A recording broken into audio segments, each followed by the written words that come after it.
Good afternoon. It's again time for our daily 2 minute Bible reading and thought. I'm going to continue reading in James as I have for the last few days. I'm jumping to the third chapter of James, the 17th verse. James is continuing to talk about how that the way we develop our relationships with others through the way we have our conversations and the way we try to teach what we believe and how we go about that and how we can plant seeds and how we can plant seeds of peace. And James goes on to say, but the wisdom that comes from heaven is first of all pure, peace-loving, considerate, submissive, full of mercy and good fruit, impartial and sincere. Those are the attributes that James says that our speech that we have with others should be. These are the things that will help us to communicate that peacefulness that the Prince of Peace has brought, and that it is the gospel message. And when you read that, I ran across a little cartoon from Charlie Brown and Lucy.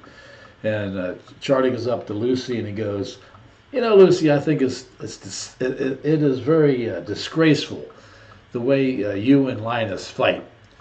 He says, you were just so fortunate to have each other, and brothers and sisters. Brothers and sisters should get along, and they shouldn't be fighting all the time. You're really lucky. And Lucy goes to Charlie Brown. She's looking contemplatively, and she goes, you know, Charlie Brown, that made a lot of sense. I think you really opened my eyes.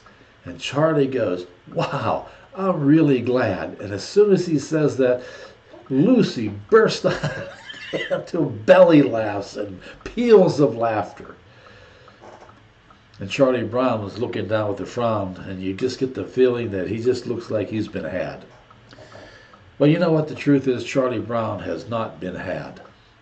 Charlie Brown was listening to what I was reading here from James, and he is making this part of his character. He's trying to give this wisdom to Lucy. And if you ever read the Peanuts characters, the things that Charlie Brown tries to do always comes from sincerity of his heart. And that's what God is saying through James. If we have that sincerity from our heart, if we know what we're speaking of is pure, if we know that we're only looking to bring about good things, if we know that we're willing to yield ourselves, even sometimes if we have to look foolish and be able to do that, that we're planting those seeds. Now, Lucy may wake up someday, and Lucy may say, you know, Charlie Brown was right. Old Charlie Brown, after all, was really right, and I wish I would have listened to him a lot sooner. You know, our job is to plant those seeds. I believe that God will help us with the sunshine and the rain and everything else. When it comes time to harvest the plants from those seeds, there'll be a great harvest. Ours is to plant the seeds. Ours is to remember those attributes. You know, let's think about those attributes again. See if we can't make them part of our lives. Peace-loving, considerate, submissive, full of mercy and good fruit, impartial and sincere. If our character becomes that, our speech will be that, and we will be planting the seeds. May God bless us. Amen.